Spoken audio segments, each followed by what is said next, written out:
Pertanyaan berikutnya Pak Pendeta, mengapa banyak pendeta hanya mengkhotbahkan perpuluhan berdasarkan Maleakhi 3 dan tidak pernah menyinggung Ulangan 26 ayat 12? Apakah karena ketidaktahuan atau karena pura-pura tidak tahu?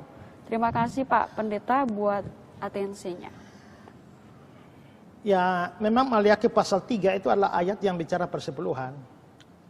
Kalau itu dikhotbahkan baik. Tapi kalau saudara tanya, mengapa banyak pendeta tidak pernah menyinggung Ulangan 26 ayat 12? Ulangan 26 ayat 12, apabila dalam tahun yang ketiga, tahun persembahan persepuluhan, engkau sudah selesai mengambil segala persembahan persepuluhan dari hasil tanahmu, maka haruslah engkau memberikannya kepada orang Lewi, orang asing, anak yatim, dan kepada janda, supaya mereka dapat makan di dalam tempatmu dan menjadi kenyang.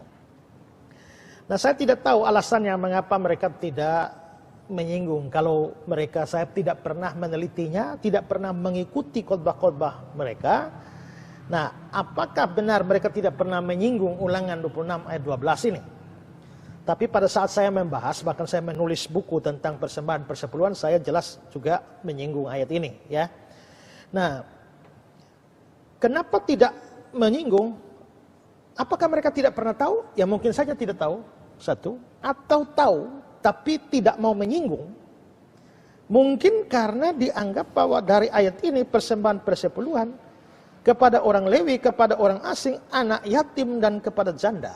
Lalu berpikir bahwa wah, ini ayat ini bilang persepuluhan juga kasih kepada janda-janda, yatim piatu. Nah, kalau ini dikhotbahkan lalu jemaat kasih persembahannya kepada janda-janda, pendeta-pendeta kebagian apa? Berarti kita tidak kebagian lagi. Maka yang diumbar-umbar, yang dikhotbah-khotbahkan terus itu adalah bahwa persepuluhan itu miliknya para hamba Tuhan.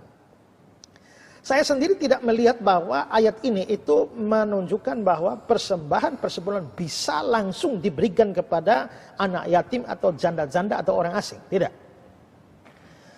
Dari banyak ayat kita bisa lihat bahwa persembahan persepuluhan itu memang diatur untuk diberikan kepada gereja. Itu adalah tanggung jawab.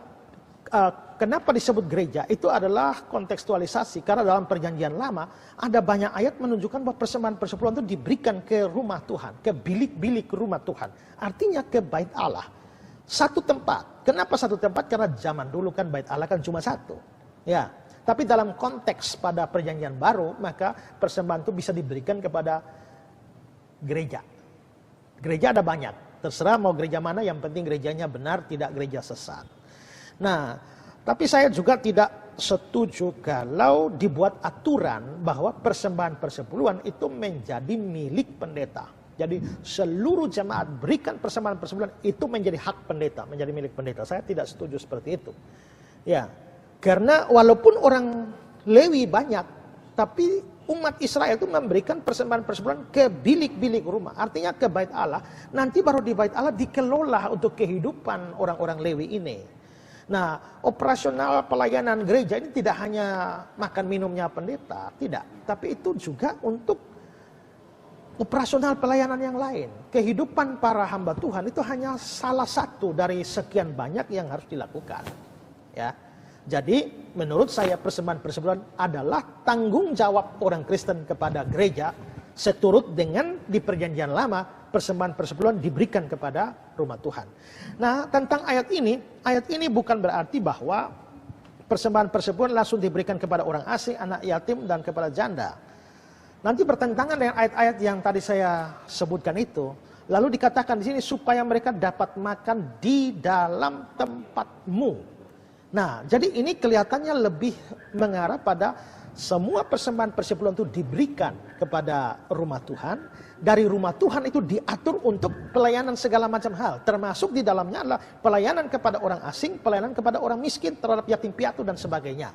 Dengan kata lain kita bisa melihat bahwa ini cocok dianggap sebagai, misalnya dalam konteks sekarang ya, ini diberikan pada gereja lalu gereja membuat acara di mana mempergunakan persembahan persepuluhan juga itu untuk memberikan makan kepada orang asing, kepada orang janda, yatim piatu, orang miskin, dan sebagainya. Jadi menurut saya ayat ini tidak mengajar kita bahwa kita boleh langsung memberikan kepada orang-orang miskin.